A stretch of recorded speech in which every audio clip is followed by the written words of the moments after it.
How y'all doing out there? This is episode 3 of the Adapt and Retire show. I got a special guest with me today. This is the big homie here, man. Known this guy for many years. Been through a lot of different experiences with this guy. You know, been in war with this guy as well. My college teammate. But without further ado, Delano Johnson. What's up, brother? What's good, man? Belly Ray, man. How you doing, man? I finally made it. Man. I finally made it. I'm super excited to have you here today, bro. One of the reasons why, because I know, you know, when me and you sit down together, a lot of people going to tune in. Yeah. And I'm going to ask you some interesting questions. and people, what type of questions we go? I mean, we just going to talk. We're going to keep it real. It's just going to be a conversation, just like we was back in the day. For sure. All right, so let's start out here, man. I want to get straight into what you're doing right now. So tell me what you're wearing. Right now, I got on the Essence Apparel. I do affirmation. It's a clothing company, apparel company, created by myself and Douglas McNeil, another Bowie State alumni. So what we want to do, we want to take a different lane or a different perspective on clothing, and we wanted to start, you know, creating quality clothes that had a message behind it. So what we did was we created an affirmation, which is I am and I do, and we posted it on a T-shirt. And the thing about I am and I do is it's something that, you know, you want to recite to yourself every day, and if you're constantly remind yourself that I am and I do, eventually you are going to be and you are going to do. I don't think people understand the impact of their words that they're reciting to themselves every day of their lives. So my message that I always try to preach to people is be extremely careful of the I ams that are coming out of your mouth. So when you tell yourself, oh, I am tired, or I am weak, or I don't look good, that's exactly what you're going to, you know, with your life. So we just try to switch that narrative and put it I am and I do, and, you know, get it out there to the people in a positive form. And right now it's paying its dividends. We're like 3 or 4 months in, we've been killing them on the internet, man. I've been paying attention, man. Yeah, it's just been a blessing, man. Shout out to everybody who's, you know, even clicked on our website, had a chance to look at our clothing. Again, you can find this T-shirt, this hat, it's all available on I am and I do shop. So, man, it's just been a blessing, I'm not gonna lie, man. And I'm excited about where the brand is going and the message that we're sending out to the people. That is awesome, man. Yeah, bro, for real. Dope, man. So, I really want to talk to you about your upbringing. You know what I'm saying? I wanted to start there so we can kind of get that out the way. I know you was going to plug it. I know you was going to plug it throughout, so I just threw that out there first. I mean, I laid this outfit out last night. I know how you do. So I wanted to make sure we got that out the way, so now we can dig deep. Okay. All right, so Baltimore guy, born and raised. All right, tell me about your upbringing. You know, what part of Baltimore you from? Just move around when you was younger, that type of. So. And this is the thing, like when you're from Baltimore, people always ask you, you know, what side you from? So for me, like I honestly say, when people ask me, I just say I'm from Baltimore because my upbringing in Baltimore, originally I was born in West Baltimore. I was staying with my granddad and my grandma on the west, you know, on the west side, right there off of Baltimore Street. And then I wound up moving east with my mom because she got her blessing. She had a Section 8 home, so she had that blessing. And a lot of people, they're like, Section 8? But for me, I took pride in it because like I always tell my story, I know you heard it before, we had the best house on the block. Spiral steps, wall-to-wall cover. We was the only people at the time in the 90s with cable. Like during that time, the boxer came out. So they looked at us as like the rich people on the block, not even knowingly that this was provided to the government. But that's just a part of my story. And I wound up living east on Milton and Jefferson for about 4 to 5 years. Moved to Monument and Rose Street, if you know, familiar with the Baltimore area. That's all in the East Baltimore area, poverty-stricken area. But I wound up getting a chance to go to Tillman Elementary School, where I met this kid. And this is the power in relationships and the people around you. I met this kid, his name was Ashton Tubman, brother to Nathan Irby. Nathan Irby, he's a legend in Maryland. Broke all the records for football and everything. So it's funny though because we're all East Baltimore kids and we grown up in the same area. And I wound up making this connection with this kid, Ashton Tubman, in my class. His dad came to me at the time. You know, I didn't know my dad. I was about 9 years old. I didn't meet my dad till I was about 12 to 13. So at the time when I met this kid, he was in, I believe, my 2nd grade class. We were jokester, class clowns. And his dad came up to me like, man, you got some size on you. You ever thought about playing sports? I was like, no, I'm a hood kid. I run around, stealing snacks out of the stores, you know, Baltimore kid, without a dad, and his mom was in the streets. No guidance at home, really no structure at the time. And this guy put his arm around me and he said he had an opportunity for me to play sports down at Chick Webb Recreation Center. I wound up getting that blessing. I think I was 9 years old at the time. I couldn't tie my shoes and chew gum. I was like, I was the worst kid on the team, but they gave me the opportunity because I had the size and I had the hustle. And a lot of kids, and if they're watching this interview right now, I want to, if you're at that age and you feel like you don't have the talent, just be patient with time. And if you continue to work at your craft, you will develop those skills. But when I was 9, like I said, I couldn't tie my shoe and chew gum. And I wound up getting cut and I didn't make the travel team to Philadelphia. And that right there in that instance, I knew to myself, I would never not make the team again. I know it seems cliche, but in my mind, I went home, I cried, and I felt like I had let Mr. Nate down. Because this dude, he gave me the opportunity to play sports, and I wasn't performing at the level that I could help the team. So for me, when I went home, I felt like I was letting everybody that, was around me down. And I'm only 9 years old at the time. But I understood that I wanted to make that team, and I had a desire to play that sport. Yeah, I wanted to be a part of something. I didn't know what, but I knew I wanted to be a part of something, and this was my opportunity. So, again, that guy, me meeting Ashton Tubman, my class, and his dad asking me to want to play sport, it changed my whole dynamic. I started playing sport. I was traveling free through the AAU circuit. They wanted me to play football, but I just never had that feel for football at the time. Basketball was the love of my life, so I continued to follow that passion, and I wound up getting blessed with the opportunity to go to Dunbar. Dunbar grew into Bowie. Then, Oh, don't give him too much. All right. That's the story. That's what I wanted to touch on next, okay. man. All right, man. For anybody who knows Baltimore Athletics, Dunbar is the powerhouse. The whole Mecca. Anybody at home? It's a powerhouse. For sure. Basketball and football. All right. Academically too now. Don't give us our credit academically. We raised the bar a little bit now. I'm from an academic institution, so I can only say but Poly, right? That's an academic institution. Yeah, it is. Shout out to Poly. Right? Dunbar, all right. Talk to me about the tradition there, and then talk about your experience there and how you were able to win in both basketball and football. So coming into Dunbar as a freshman, I didn't get in the easy way. I had to go in through a camp because I wasn't, up to the academic standard. Mm-hmm. So I wound up having to go to like an academic camp the year leading into it. But I understood that Dunbar was rich in tradition. And this is what I mean by programming the mind and being careful what you consume and being careful with the words that are coming out of your mouth. When I went to Dunbar, from 9th grade, I want to say up to my 11th grade year, it was this guy, I can't remember his name or who he was or what he did in the building, but he would come on the intercom every morning and say, Dunbar is still number one. Like every single morning, it could be raining, it could be sleeting, it could be snowing, but he programmed our minds to understand that Dunbar, like to have that pride, to have that poor pride, and have that certain standard about yourself to be number one, whether academically or in sports. So I came into a tradition that was already there, and I bought in.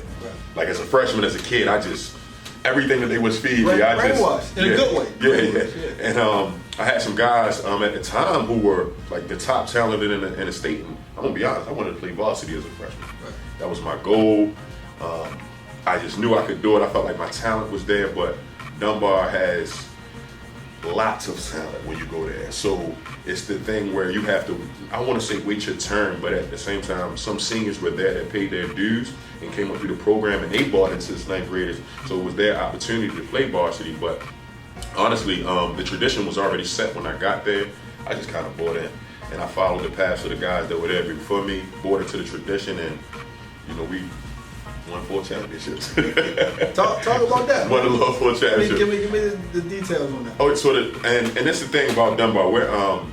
We're one of those schools where we're big on tradition. So with the seniors and the juniors and the sophomores that left a legacy before me, we kind of followed in their footsteps. I'm gonna let you guys in on some secrets that I'm not even really supposed to be talking about. But at Dunbar, during playoff times, we don't have any distractions. I mean, women, no consumptions to the body, anything that can distract us, no haircuts. Like we go all in. Like everybody puts their chips in into the table, and then we sacrifice for each other. And I mean, every year that we've done that, when I was there from 02 to 06, it paid us dividends. We won a championship every year. I won undefeated twice on JV for basketball, and I got moved up my sophomore year. We won a championship. We won in football and basketball that my junior year, and then we won basketball my senior year. So out of those 4 championships that I won, I mean, from the water boy to the best player on the team, everybody bought it. It wasn't one guy who was I'm gonna go get my hair cut this week, or I'm gonna go get fresh this week. We all bought in, we all wore our sweatsuits together. We all sat together at the dinner table. It was just the connection, it was the brotherhood. And we were playing for the coaches, but at the same time, I understood that when I stepped on the field, I couldn't let this guy next to me down. And that was the tradition at Dunbar, that was the standard.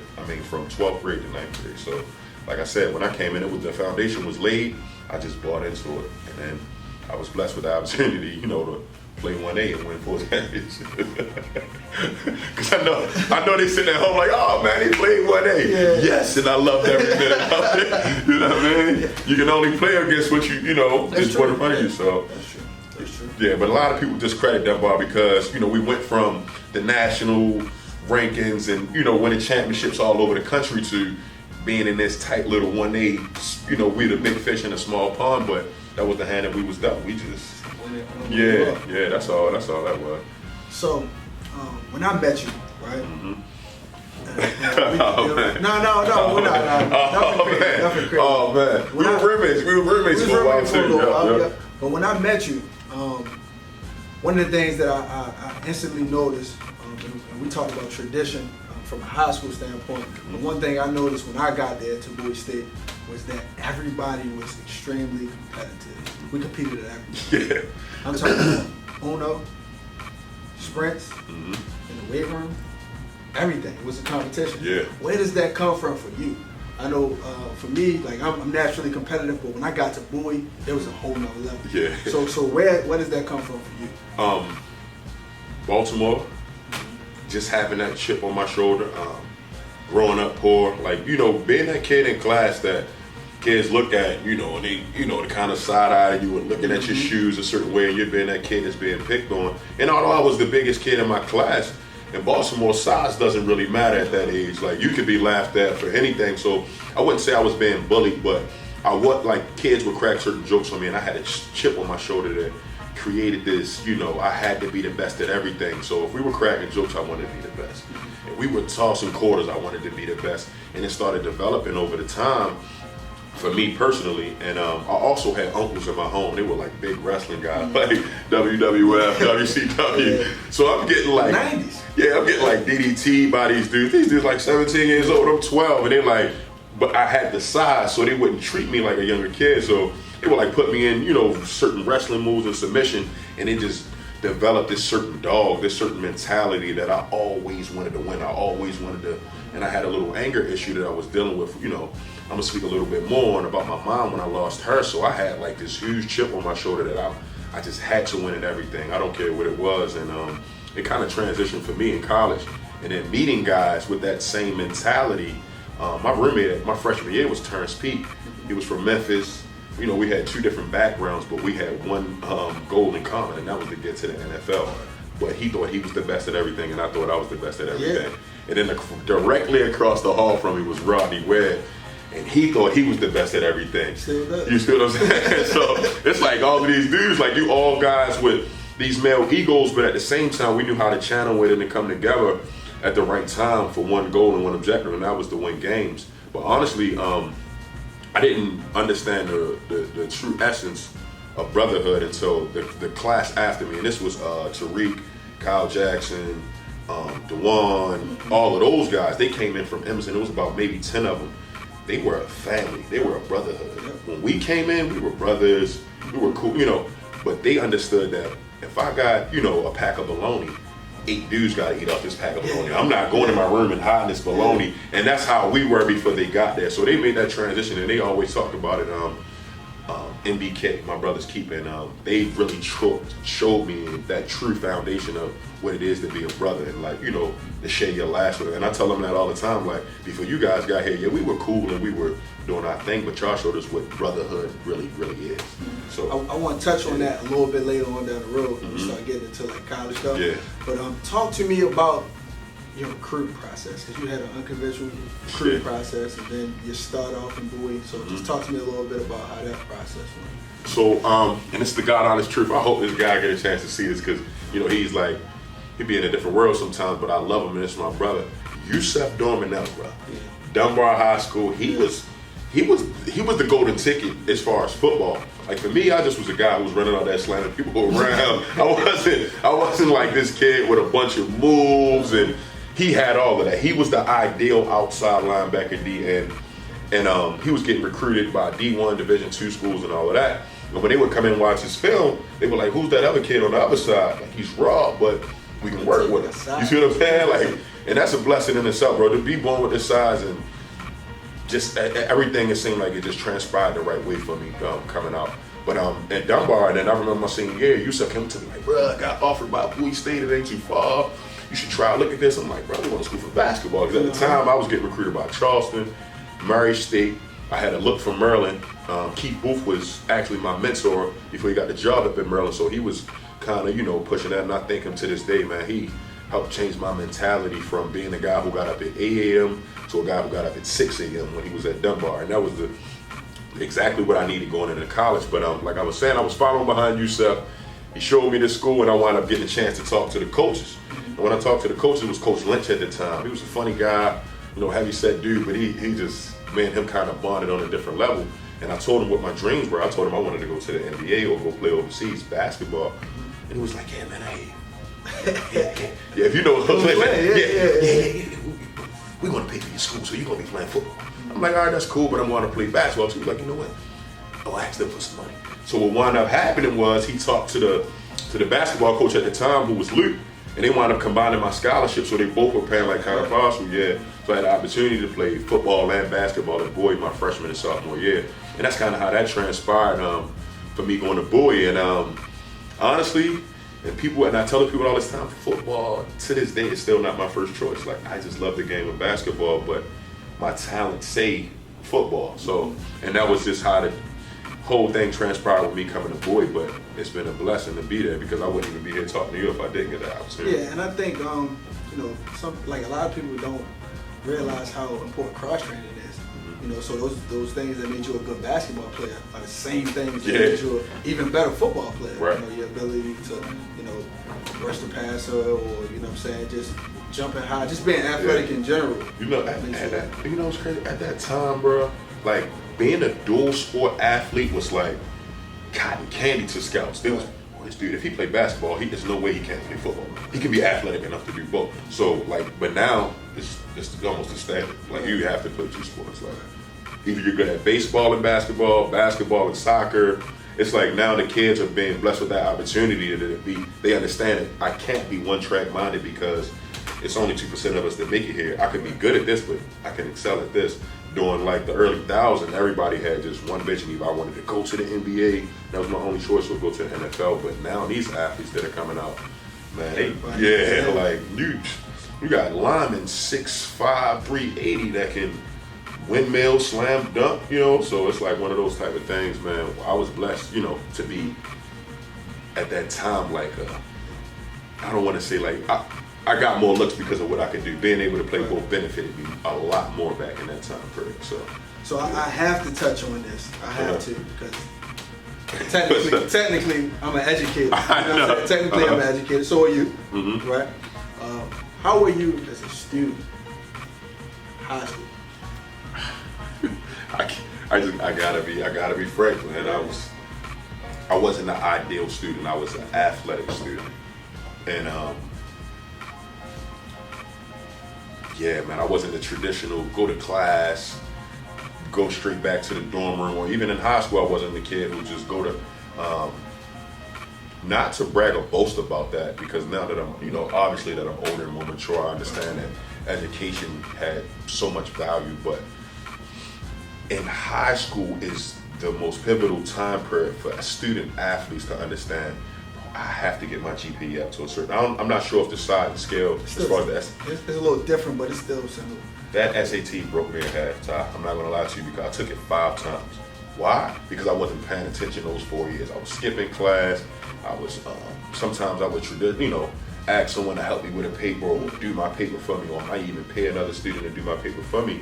And when it was time to come take those tests, I would sit down and I would be frustrated. And, not that I didn't have the knowledge, because obviously I graduated college, so I could do something. Right. I was able to read and everything, but at times I felt myself in a place where my GPA was 2.3. If I just had a 2.7, I could have went Division I. Who knows how my life could have went, but And that's what I always preach to the athletes now. You know, I speak, I'm a motivational speaker. So when I go back and I speak to the youth and I'm speaking to these athletes, the first thing that I speak on is focus on your grades, though. Because your senior year, you don't want to have to go to your advisor, who are your social worker, or whoever's helping you get into college, and well, what can I do now? It's too late. Right. Pay attention now. Go to class now, and it's going to pay dividends. And J.J. Watt told me this when I was playing with the Texans. Football is this much of your life. School is this much of your life. If you can somehow manage to put those 8 to 9 years together where you're just grinding it out, the rest of your life is yours. But you got to be able to willing to sacrifice for those amount of years and that amount of time period to get to where you want to be. So, like I said, me as a student, if I could go back and do things differently, absolutely. But I wasn't the ideal student athlete, high school or college. That's great advice. Yeah, man. That was crazy. Stuck to you, man. Yeah. So let's get back to college. I know that's what the people at home really want. But We're not gonna get all the way into everything. We're gonna keep it surface level. All right. So Bowie State, all right. When you got there, it wasn't necessarily winning a whole lot again. We get trashed. We were getting trashed. Let's just be honest. Getting trashed. I was gonna say decent. We get trashed. Okay. We were. But you left. All right. By the time you left, we had already played for a championship. We were on our way as a program. So talk about how that transition happened and what type of things was going on inside of the program to help make that change. Now, one thing about me, man, I don't never want to disrespect a coach or leadership, because I've been in that position where I've failed and I've been in that position where I've succeeded. I'm just going to call a spade though. Coach Jones really, for me, he was the first to change the culture at Bowie. He had a certain leadership about him where if he said, get up right now, it's 3 o'clock, I'll run through the wall, I would do it, because I believed in him that much as a person and as a leader. And then came Coach Wilson. You know what I mean? Like, I met Coach Wilson, like, you know what I mean? It was crazy. The story is, when Coach Wilson came, he came in as, like, I believe, if I'm not mistaken, he was the running back coach, and he was doing strength and conditioning, right? But we had a buy-in for him and Coach Jones, like their leadership, the way they carried themselves, how they talked to us. They knew triggers on us to push, or buttons on us to push to get the maximum out of us and the people that was around us. He knew how to attack his leaders so that they can relay the message to the rest of the people and they can just sit back and do their job. So that once Coach Jones and Coach Wilson got in the position of power, the entire program changed. The way we went about things, it was a lot easier for us on campus as far as, dealing with financial aid and stuff like that. Not saying that Coach Lynn, because I was blessed, I came in with a full scholarship, but guys around had different distractions. So that time and energy was focused on, what am I going to do when I leave practice? Where am I going to stay? But kind of when Coach Wilson and Coach Jones came in, they had a set plan for their athletes, and we were able to focus more on what was going on the field, and it got a better product and a better quality out. It was more buy-in from the kids that they were coaching, and we came together as a family. Like I said, what was it, 06, 07, and that 08 type of class, we meshed like no other class that I was a part of before that. And after that, it was just on. Like we had Isaac Redman, of course, great talent. We had Rodney Webb, Terrence Pete, Sterling Grant Jones, Bang Bang, like all of these. Yeah. All the conference, mind you, I was never all conference guy, so I'm kind of like riding off that ticket, and I was learning Kyle Jackson, like those dudes who understood the game, who understood brotherhood, and then we had the leadership on top. It kind of just all started clicking in itself, and the talent started getting a little better. And on top of that, and this is why I considered Coach Wilson a genius. He understood that not only the players, but I have to get the players to understand that we got to get the community involved. And that's what I think separated his program from the guys that were there before him. He understood that not only I need to get out and make some connections, so he had us in suit and ties, going to talk to mayors, different people in the community, shaking hands, and he got it done. New field, house, new field, you know what I mean? Like these are the things that we were dreaming about when we were at Bowie, but to watch the development of the school and the program and all of those things and the sacrifices we were making and the things that he wanted us to do to get those things done, I stepped back, like once I graduated, like, His name was a James. Yeah. You know what I mean? Like I can only imagine if Coach Jones was still there with him. But he went on and coaching the NFL and all of that. So still there. Yeah, he still had heart. But when those dudes step on campus, it was like, let me. You know what I mean? They had that aura about them. They just had that. Straighten up. Yeah, and it wasn't like that. We were scared of them. We just respected them as men, and we would, they would get their last four. So we felt the same way about them, and the program just started progressing and progressing. The next thing you know, we look up, we 2-time champions. We in the championship player of the year. You know what I mean? And then on top of that, like you got guys, excuse me, that were a part of that program who are now coaching like yourself. So you understood the mentality of, okay, things got to be done a certain way. I got to, tap into a kid at a certain way. And then being from Baltimore, like I said, that just gives you a whole different grind type of mentality.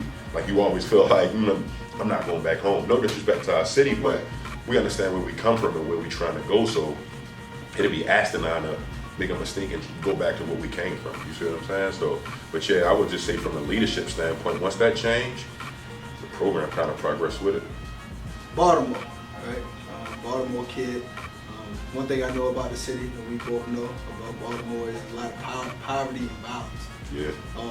So kind of touch on your upbringing and how it may have felt for you, kind of being the ticket out of your neighborhood and being afforded certain opportunities that everybody else didn't necessarily get. Yeah, and it's all about in your decision making, man. Especially in Baltimore. Majority of my years, middle school and high school, I was Emerson Avenue guy, 1800 block. I rep that, hard because I respect those guys in that community.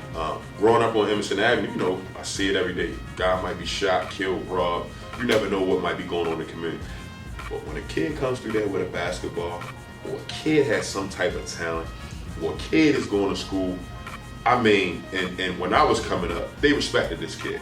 Now, and I had my troubles. Don't get me wrong. I was jumped, in my own neighborhood by some guys who didn't know me, didn't see me around. But for the majority, I got a pass everywhere I went. They understood that, okay, he has talent. And it wasn't just me. Jamal Barney, at the time, he was one of the best basketball players in the city. All Metro guy. He was maybe 2 blocks over. Rocky Coleman went to Walbrook. All neighborhood guys within like a 3 to 4 block radius. All had the same goal, was to go to college and play at the next level. So we kind of got a pass in our neighborhood when we came through. Went to the grocery store, or we might be going, to the local whatever to get a sub or a chicken box. We got a pass from these guys because traditionally, if you wearing the wrong color, they might stop you. Or if you don't look familiar, they might stop you. But my dad was also one of those guys on Emerson Avenue coming up. He was a neighborhood guy, so they understood, okay, that's Chuck's son, he go to Dunbar, he just doing his thing. Now, let me say this, when you live on the west side of West Baltimore, you go to an East Baltimore school, it's not I done been in games where, everybody know him in the city, they call him Skinny Shug.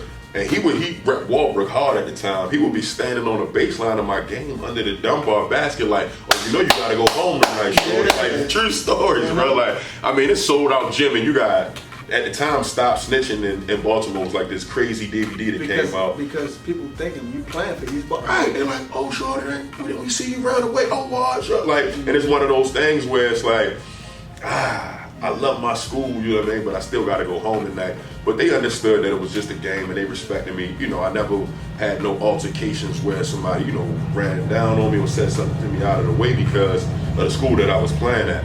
So, but yeah, just growing up in my neighborhood, like I said, man, if you're one of those kids who had a dream or a goal or opportunity, they pretty much gave you a pass. So I was blessed, especially in the Emerson Avenue area. Bowie State football. When I got there in 2009. You were the face of the program. At that time, we, like you said, you was out in the community wearing shirt and tie and things like that. Where does that come from for you, the ability to stand in front of people and kind of, public speaking and just being a face and understanding how to, represent and carry yourself proudly? Honestly, I was raw coming in the Bowie, like this raw kid from Baltimore but the leadership just came naturally. Like I genuinely care about people and their well-being and who they are and them, just being successful. like, I didn't understand that when I was younger. It was just something that naturally took instinct. Like, if it was a guy being bullied, I'm like, oh, bro, that's my man. Like, you know, even in school. So that natural big bro instinct kind of just like developed on its own. But when I came to Bowie, it was just certain guys that I would watch. The guy Goat, he was the quarterback at the time. He just had this certain aura about himself. He wasn't a loud guy or nothing like that, but he just had this certain leadership about him that people gravitated towards him. And I'm not gonna lie, like, honestly, I was a people pleaser as well. Like, anything you needed from me, I was gonna do for you. Oh, I'm getting in the fight, run the corner, I'm running to it. Oh, I need this low, you got it out my pocket. And I just had that, you know, natural thing about me.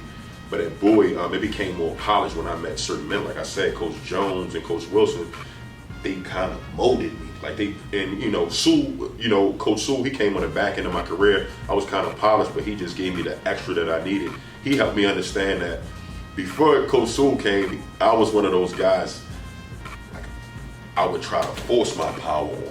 Like, if you didn't want to follow me, I would come up to you with you know, I was like one of those aggressive type of people. And he said this to me, and I'll never forget it. He said, you're a general, but you're shooting your own soldiers. They'll never follow you.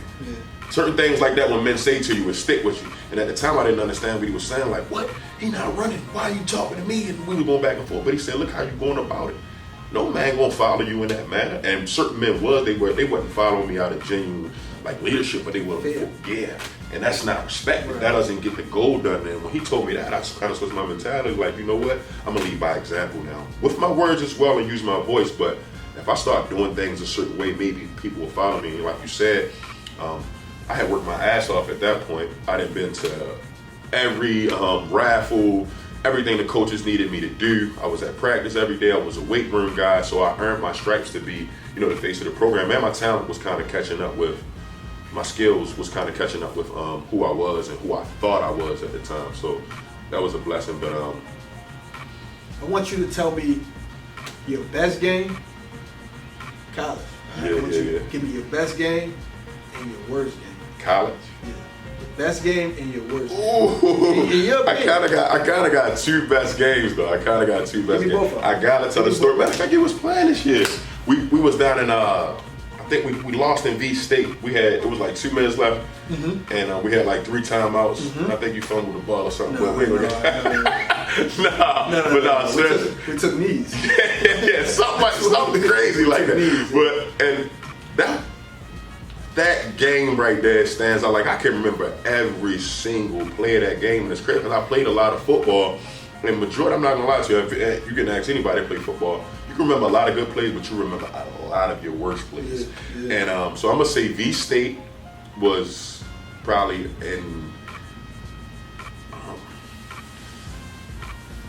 V State and the championship game were my best games. I gotta say too, because these two were like, and the one at V State holds so much significance to me because my guy Rodney Webb, I believe he had graduated or something, right? And I will never forget, a pair of silver Dunkins came out. I don't know if y'all remember when he was in college, the silver Dunkins came out. He was like, when you get 10 tackles, I'm gonna buy you them. He came to the game with the Dunkins in his hand. Like, he was in the crowd at V State, rode down on the bus.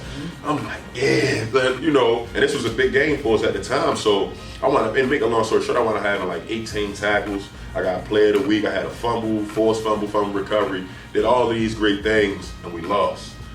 You know what I'm saying? It was one of my best games, but we still lost. And I remember crying. Like, I remember not wanting to take my equipment off. I didn't even want the shoes. I still took the shoes, but I didn't want the shoes at the time because we lost. And it was like I was rewarding myself for something that I think it took us out of the championship. It was a lot of significance behind that Virginia State game, but for me, that was one of my best games. And of course, the CIAA championship, my sophomore year, we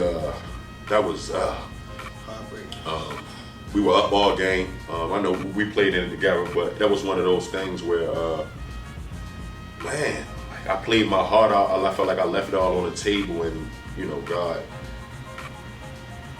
it wasn't our time yet. I felt like he said it just wasn't our time. But that was probably my 2 best games. It's weird though because we lost both of them. Like, I played my best, but we lost. I played some great games, but those 2 were, because I think I had 12 tackles in a sack that game. And the other game I had like 18 tackles, but the passion and the energy and the focus that I had for those games was like unmatched for any other game. So Like, but to lose them, it hurt. But it was my best games, like personally. Now my worst game. Oh man, is it Newberry? I think it's called Newberry. Newberry. Yeah. I think they D1 AA or D2. D2, South Carolina. Like, I ain't even telling this story, Ty. Like, when I say these dudes rush for about 300 to 400 yards on us, I'm not exaggerating, though. It was at least like 300, like 295. This is my freshman year. I'm a baby. The coach is like everybody building us up. Like, we had these, it was, Terrence Pete, he's 6'4". Rodney Webb, he was player of the year for the county. We got Isaac Redman. I mean, we got everybody knew. We had Frost, he was going to the league that year. He played left tackle. Man, we go down to Newberry. I forget where this school is, but it's like 105 degrees out there. These dudes, they come out, they like twice our size, I feel like. And they had this other guy, he got drafted and went to the league. He actually died. Rest in peace, brother. He was drafted, and then he had like a heart contusion or something like that. He went to Newberry. I'll never forget that same year, that next year. But I think they beat us by like maybe 40. No exaggeration. Like, they marched up and down the field. And this is the first time in my life in a full court I wanted to come out. So look, this dude, and it's God honest truth, I'm just telling the truth, bro. This dude, right? He at running back. Mind you, now we down 30. Now it's time for the bench to come in, you know what I mean, at the time. And it's like 100, like I said, it's like 105 degrees. Like, dudes squeezing water on their shoes, like getting under the bleachers to get in the shade. And it's fourth quarter, so it's like probably like 7 minutes left in the game, and they like kind of pulling their starters. They put this running back in, bro. He probably about this. He probably come up like in my chest, and he's stout. Every time he get the ball, he's not even looking for grass. He's just running straight, like just stomping on us. You can ask Pete, anybody who played that year, under this man, like he was a grown man. Like, he shouldn't have been out there. Like, and he just was like, he probably had like 70 yards, 80 yards, and like 5 or 6 carries. It was just that one of those worst games I ever played in. Got lost by 40. It was hot as hell. And then I remember Buddy getting at the end and just walking all over top of it. So that probably was my worst game. Newberry College. Yeah. It's funny you told that story about Rodney, because my senior year, we was up at Lincoln, and you came to the game, and the Jordans had just came out. The Barons. You know what I'm talking about? No. What color? What color? What numbers? With the 4 in the back. I gotta see them joints. They like blue, red, and silver. Right. Jordan. It don't matter. Because I got. You came to the game in them joints. I'm like, dang, I like them. You like, bro, you throw for 300. I'm gonna buy you a pair. I think I do for like 260. I think I do for like 260. Matter of fact, though, I was playing. Lincoln had just opened their stadium. I remember being there. I remember being there. So it's funny you say that. Tell me about when did it click for you? Like, at what moment in college, or what stood out for you that let you know that, okay, I can play at the next level? My senior year at Bowie, I started getting recruited heavy, like, and that's the thing. Like, before I get there, I want to say this: for all the college student athletes, man, how to get business during the school year, during those trimesters, during those semesters, because the summertime is where you put your work in. And almost every year, besides my senior year, going into my senior year, I went to summer school just to be eligible. You see what I'm saying? And like I said, that's why one of those things I could go back, I would do differently. But going into that year, this was my first summer off that I could really work on my craft and just do nothing but training. I was training twice a day, and I was going into my senior year. And I remember walking around campus, where I would walk around literally by myself, crying. Like, man, I gotta get out of here. Mind you, I was arrested the year before because of altercation that I had on campus with another young man who didn't go to the school at the time, but I was arrested, for the altercation that we had, and God had given me another opportunity. So, like I said, I was deep into my spirituality. I was reading a lot more. I was reading my Bible, and I was sticking, to the script, trying to do everything the right way to make it. And I remember, like, that year, that summer, walking around campus, just like crying, like trying to get myself together because my emotions was all over the place. And Coach Wilson, he called me like, "Hey man, I got the Jets, they coming down to see you." And I'm like, "Who? What Jets? Man, the NFL Jets, man. They coming down to my office. I need you to be here. I need you to be here such and such time." I'm like, and it's like going into the year. This is like right before training camp-ish, like right around that time. So I run down there to his office. You know what I mean? Like it's probably like 9 o'clock. Mind you, I'm like 10 minutes late. The dude had already been in there. I guess they were having a conversation. They watching film on me, and the guy says to me, before I can do anything, like, what time did you wake up this morning? And I was like, 8 o'clock. Like, you worked out already? I'm like, yeah, you know, got something to eat, and I went down and I worked out. He was like, what, about 9:15? I'm like, yeah. I'm like, yeah, about that. He was like, you can't play for me. It's the Jets. Like, the Jets, he said, those kids down in Florida were up at 6, they worked out, they've been in class, they got everything they do, they're back to sleep already. And you're just working out. You can't want to play for me. You can't play for me. Told me stand up, take my shirt off. Looked at me, yeah, you're pretty tight, you got everything together. But first thing, you got to pass the eye test. And number 2, you can't be out about work by another dude on the other side of the country. And that's when it clicked for me, like, okay, now I'm up at 6 o'clock. Now I got a weight vest on. I'm beating everybody to the weight. Like, I just went in this whole different level because I understood that I wasn't going to let my opportunity pass me because another dude was outworking me somewhere that I didn't even have any control of. You know what I'm saying? So that's when it clicked for me. And then all throughout that year, different scouts started coming to my practice. San Francisco, the Giants, it was just different teams. The Ravens came. It was about 8 or 9 teams that actually came down to the campus and talked to people and was talking to me. So once I started realizing that, my drive and my work ethic started increasing even more. Like I said, I was up. And if you know Bowie, it's this thing called Luke Road. And I was running around Luke Road every morning at 6 a.m. with weight vests on before practice, it didn't matter what was going on. 5 days a week, 6 a.m. you could find Delano Johnson on Luke Road. And that's when it finally clicked for me, like, bro, you can do this. You can play on that next level. Now, you might not got the superlatives, you know, that everybody else has, but you got the hard work and you got the passion, and that's going to take you. And I continue to believe in that. And I got the opportunity, bro. I never look back. Never look back. Personal tragedy, man. Personal tragedy. You have an interesting story. If you're comfortable with sharing it, just kind of talk about, you know, how personal tragedy has molded you and, you know, things that you've taken away from it. Yeah. I always think Jay-Z say this, we all from the ghetto, we all got a story. You know what I mean? So True. like I don't consider my pain to be any worse than anybody else's. This is all about how you respond from it. If anybody who's, you know, watching this interview knows that I share this openly with everybody because I believe my story can help someone else. But my mom was in the streets since she was younger. You know, she had me at 17, had my sister at 16. My dad was 18 at the time, I believe.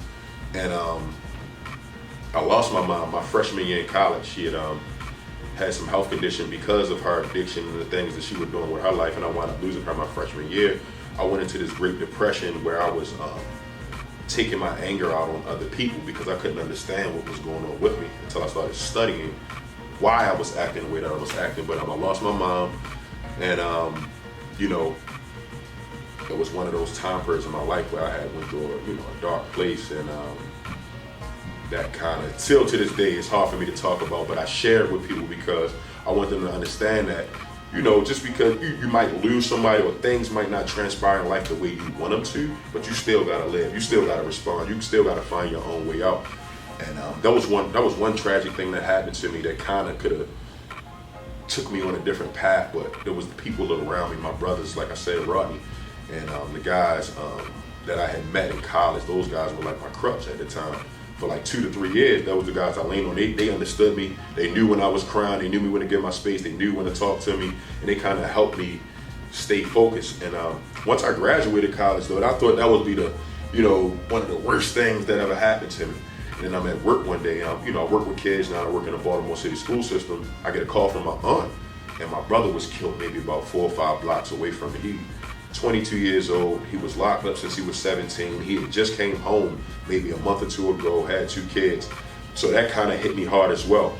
But once again, I understood it's not what's happening to me, it's how I'm responding to it. So I had to be strong for my family and understand that, hey, you know, football's paying the bills right now. Football is going to pay for your brother's funeral. You can't just go into the depression and shut down and nobody's able to reach you, or you're not able to reach out to anybody else because people rely on you. So those 2 tragic incidents, like I said, it could have took me to a place where I couldn't be right here doing this interview with you, or I could channel this energy and share my story with the youth or somebody who might be going through the same thing and be like, okay, if he did that, I know I can do that.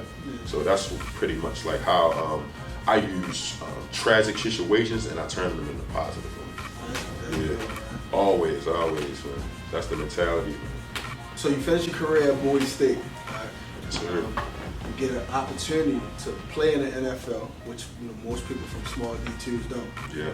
But talk to me about the process from Bowie State to get into Houston. From Bowie State to get to Houston? Yeah. Just like the off-season cycle, draft prep, all of everything. Relationships. Every time I tell my story, you're gonna see me shouting out like all different type of people because I don't believe no man, like everybody, I'm self-made or where I was blessed with so many good people around me at the right time. Like I knew it was good for me to go. So when I was coming out, Shaky Smithson had an agent, Joe Leonard. At the time was Joe Flacco agent, and he just had a thing for small school guys. And at the time, I probably was. If it was 1,000, I probably was like 500 out of the 1,000 outside linebackers that would come out of here for real. I mean, I had a good draft rate, but it wasn't spectacular. It was like, oh, he can walk on the team type of dude. And I met Joe Leonard. He flew me up to New Jersey, and he was like, dude, I want to be your agent. I heard a lot about you. Shaky has told me his story, and we want to bless you with the opportunity, but we want to look at you first. So he took me through some workouts, told me what he wanted to offer me. Wound up getting an opportunity. I signed with him, Joe Leonard, and then after that, pretty much everything else transpired for me. The scouts were already there. Like they wanted to see me. They wanted to see my pro day. I didn't get a combine invite, but they wanted to see me work out. And I went up to New Jersey, Martin's, New Jersey, test training facility. Probably the best in the world. Like at the time, what's the dude from the Cardinals? He had ran like a 4.2. He was the fastest in fastest combine, one of the fastest combine 40s ever. And we were coming like behind that tradition. And Demario Davis, he plays for the Saints. He's the middle linebacker. I was in that draft class, So I was up there with these dudes, these like quality D1 draft type of dudes. And I'm around them, I'm learning from them, whatever. I wind up working out, coming back to Bowie. I don't know if you remember, but I was like in the best shape of my life, bro. Like I had. Came back from graduation. What? They was nothing feeding us, nothing but water and weights, like nothing. You know what I mean? So I came back and I was like, destroyed my combine. I put up the numbers that they wanted to see. I had, I want to say at least 3 or 4 teams that I knew for sure that I could have signed with, like on draft day. So when you're getting like recruited, they would like, and it's wild because it's like college almost. The Colts had sent me a letter. The Patriots had sent me a letter. The Chiefs had sent me a letter. And the Texans, like not handwritten, but it was like a typed letter showing their interest with it. That if God forbid I wasn't taking on draft day, that they wanted to give me the opportunity to come out and try my hand to get on the team. But draft day comes, like I said, I killed my combine. I went up to New Jersey, trained, came back, killed my combine, my pro day. Now, and it's another thing. People probably thinking like, yo, you had a million scouts. I had 2 scouts. It was 2 teams there. I believe it was Green Bay and the Ravens. Only 2, and it was like maybe 4 of those guys all together, if that, and wasn't a huge pro day besides the guys from my team at Bowie and my coaches supporting me. But outside of that, it really wasn't too many people there. I just put up my numbers, got the numbers that I needed. Also, I don't want to skip this too because it's important. I played in the HBCU All-Star game. That was a blessing. That was an opportunity that got me some looks nationally, and I played in the NFL PA game. That got me some looks nationally. Those things combined with my pro day, the opportunity was there. I just had to perform when I got to camp. So draft day comes. At the time, Asia, who was my first son, Delano, my youngest son, we're sitting at home and we're watching the game. Excuse me, not the game. We're watching the draft. Like, but I barely want to be talked to. I'm sitting in the middle of the couch. I don't want nobody. I got like, if it's not an out of town number calling me, I'm not answering. I'm like sending them to ignore. So I'm sitting there and I'm watching it. Now everybody has bought it. Oh, Delano's going to get drafted. So it's like a tremendous amount of pressure on me. I'm just hoping that someone, signs and calls me. My family, everybody think I'm gonna get drafted, but I didn't have the courage, to be honest with you, to have a draft day party. Like I wasn't that confident in myself that I would be taken. Like I said, everybody telling me the statistics. Oh, you from D2. Oh, you did this. Or you definitely not getting drafted. Or you might be drafted. It was kind of like swaying. So I was just nervous. I stayed by myself. And then I watched. When I say I watched, every second of the draft, the 6th round come, I get a phone call from Indy. Hey man, we thinking about taking you in this round. has anybody showed any interest in you yet? I'm like, no, right now, and I'm just, waiting, man. I'm anxious. I'm like, damn, I think they about to draft me. They're like, yeah, well, we're going to give you a call back. It's Indy, right? So look, right, I'm still in the crib now. I'm on the edge, but I know they looking for me now. Texans called me. Now, they got one more pick in the 6th round, and they don't have any in the 7th, but they know they want to sign me. So, but they want this kicker too. So, I don't know why I'm saying I'm on camera. Basically, I lost my spot. So the kicker got drafted up. All right, we'll go ahead. They called me, right? They called me, and they're like, Houston, like, hey man, how you doing? We're thinking about taking you at this thing. How you feel about being a Texan? I'm like, man, come on, please. Like, we're unsure. It's between you. We're talking to our general manager now, but how would you feel? I'm like, man, I'm just, and like, well, we're gonna call you back, D. Man, I call my agent. Like, hey, Joe, they talking about they gonna take me. Did they talk to y'all already? Like, yeah, D. He's real nonchalant. Yeah, they're thinking about it, man. But I wouldn't get my hopes up. This is the guy, Joe Lynn. I'm like, all right, hang up on him. Like, I'm still on the couch. I'm anxious, right? Then I see the Texans come up on the board. They draft the kicker. So then again, it's like all my hopes and dreams have been like I'm just sucked. Like I'm just like on the couch. I'm about to cry. Then I get like maybe 2 minutes into that, sorrow for myself. Texans call me back. Hey man, we wasn't able to draft you. We got, this next round. We don't have a pick.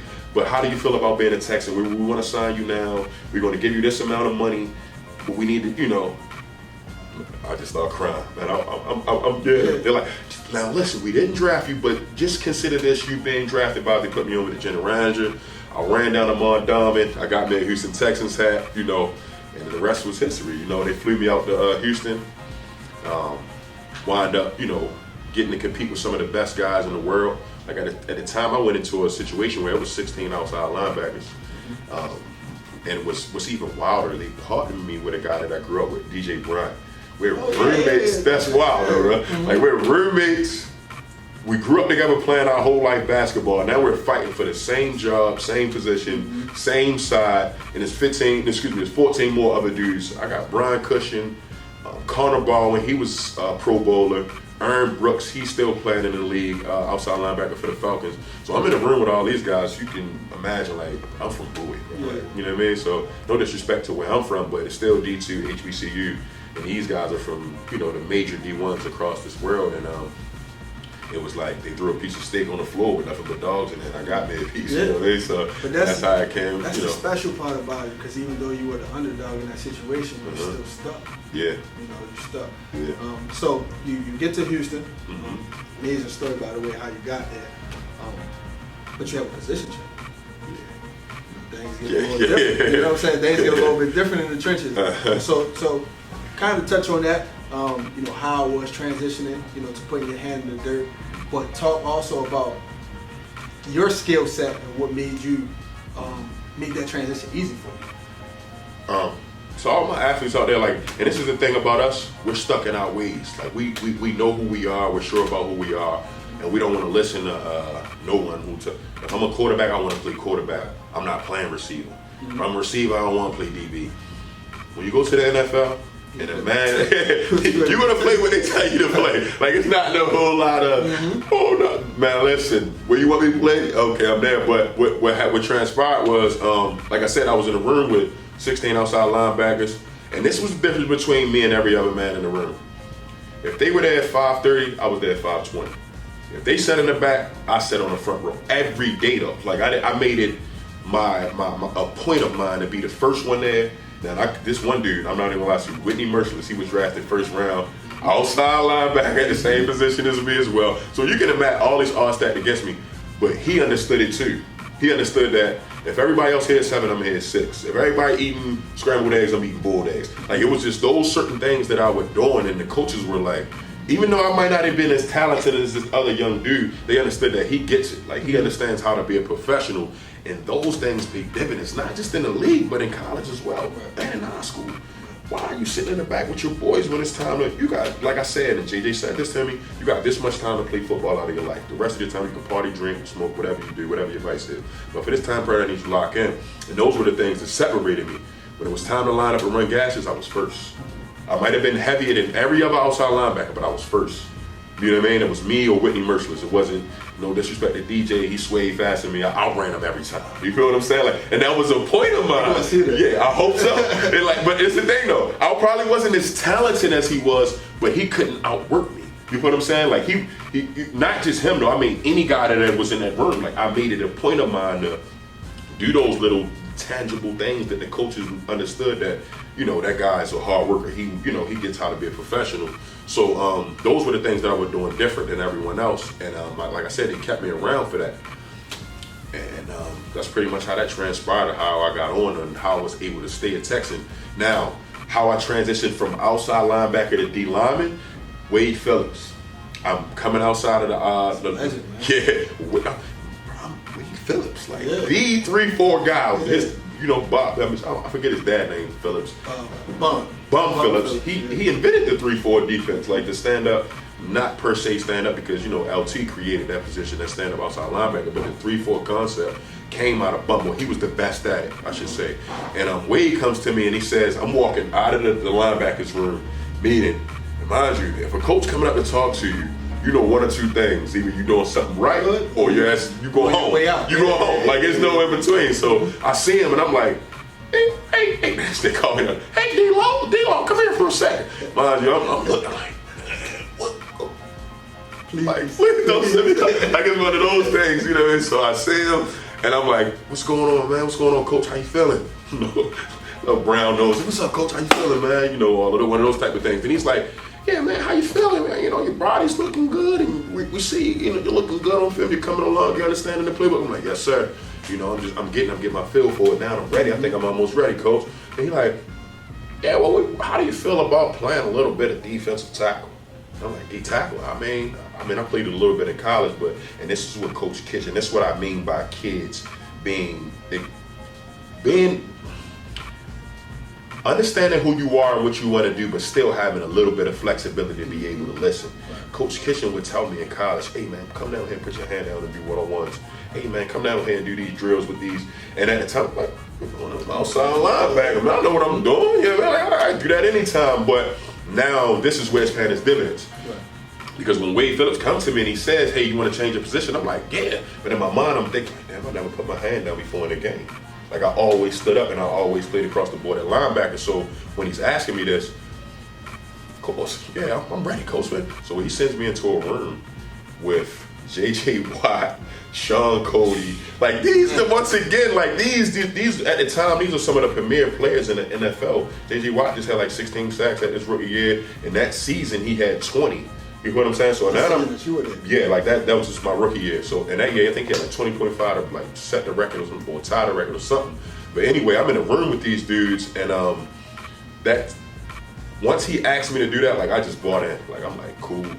They had me practicing with the linebackers a little bit. I would have to run with the linebackers because of my speed, but I would do like defensive line drills with the D linemen because, you know, like they wanted me to get the, you know, the ability, like 3-4 techniques, the nose and all that. Like I said, I never played it in college, so they would kind of develop me. And that's how I wound up landing on practice squad that year. They wound up putting like 20 pounds on me.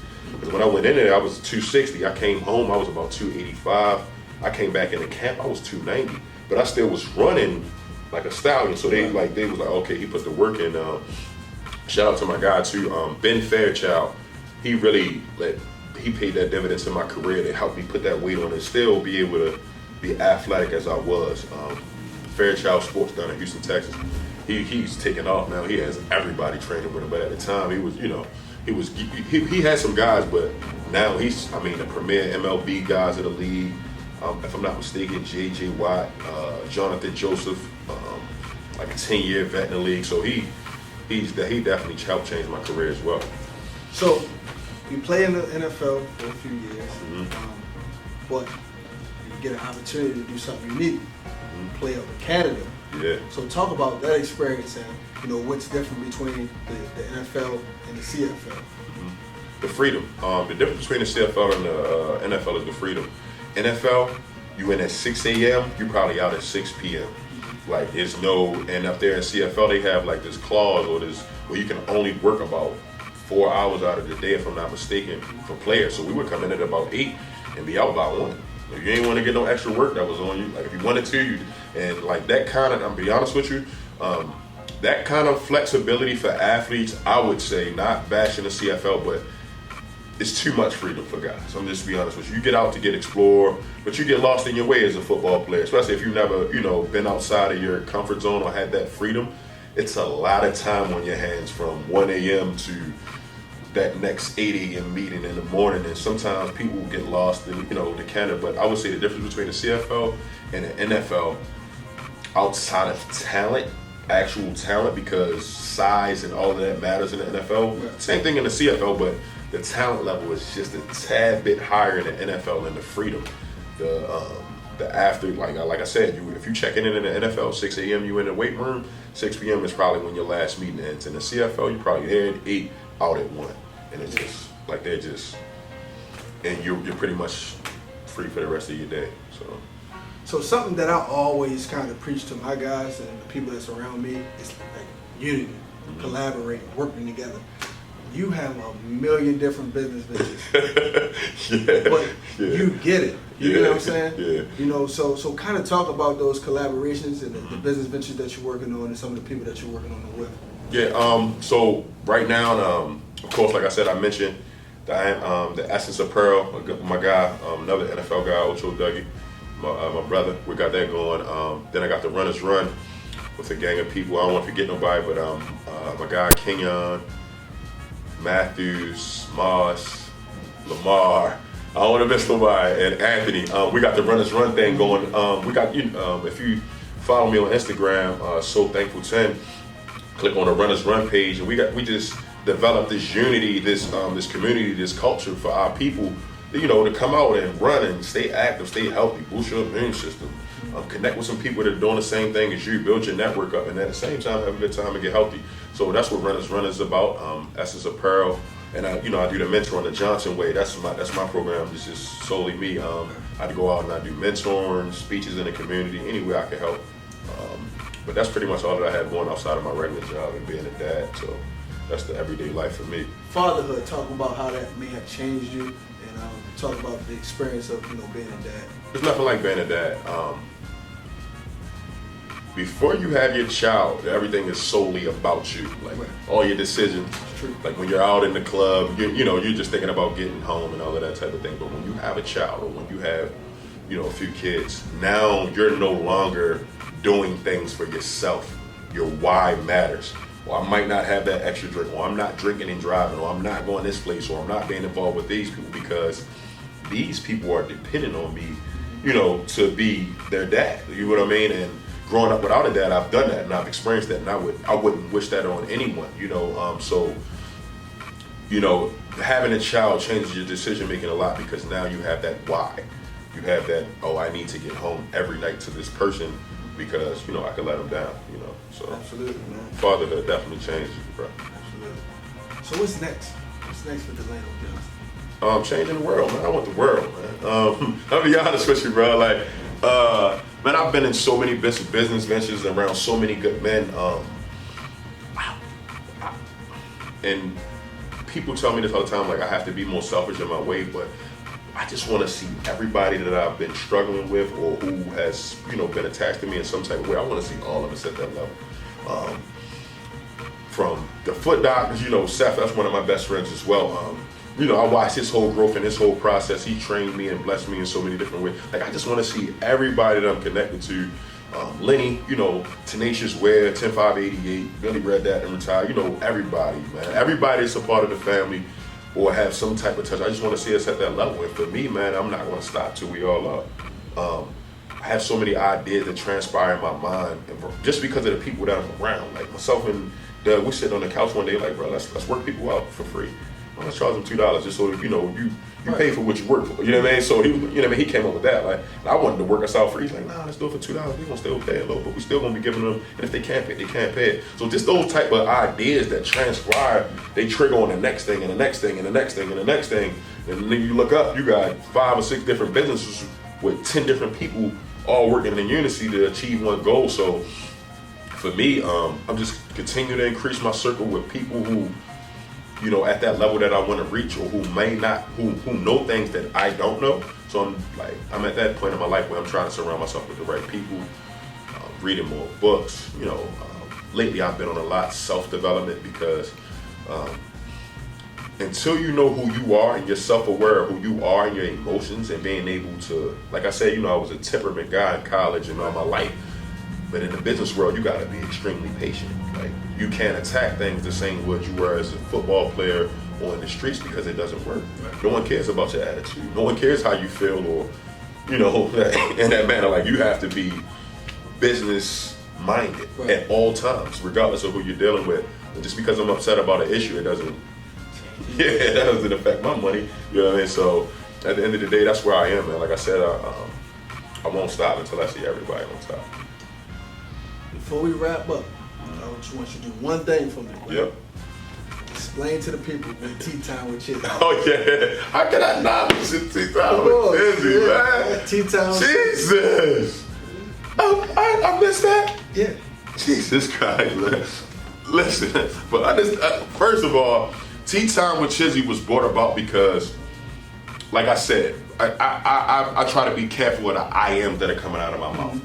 And when I start first looking at self-development and reading and getting into books and finding ways to make myself better and be motivated, I spoke it. I just started speaking it. Like, I started writing it down and then I started saying it. So I would take my camera, like while I'm making a cup of tea, mind you. And the tea came about because I was doing a fast. And in the morning, like, it was, I had to drink organic tea or black coffee, no sugar, and I couldn't eat until 10 o'clock. So I would pour this tea like at my desk and everything like that. So I started recording and I was talking over it. And I was like, one day, maybe, I want to say 2 years ago. Yeah, I've been doing it about 2 years ago. And I said, protect your peace at all times. And at the time I was like kind of joking and I was like, protect your peace at all times. It's tea time with Chizzy. And I posted it. And a couple people have responded like, yo, protect your peace, that's hard. Who's Chizzy? And anything like that. So I'm like, I'm kind of playing with it here and there day by day. And then it started catching for me. But people think that I'm saying these things like out to them. I'm talking to myself. Right. When I'm saying these things, like these are things that I have to do for the week. These are things that I know I have to get done, and this is the advice that I want to live by, or that I'm giving myself, but I'm saying it out loud. And most people are going through the same situations, so they're able to relate to it. Now it becomes a thing. Now it's okay. I'm looking for tea time with Chizzy on a Monday or a Wednesday, just to get me.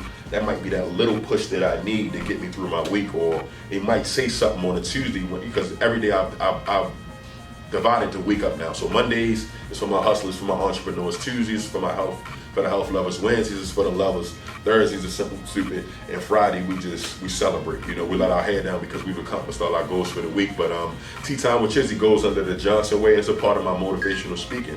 So if anybody watching this that may not know me, you can follow me at so_thankful10. Monday through Friday I'm posting Tea Time with Chizzy, and like I said, it's just motivation for all throughout the week with different days, focusing on different things.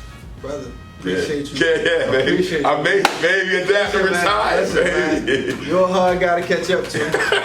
You really don't like answering the phone, but you answered it for me, so I appreciate it. Always. So appreciate you coming by. For sure, bro.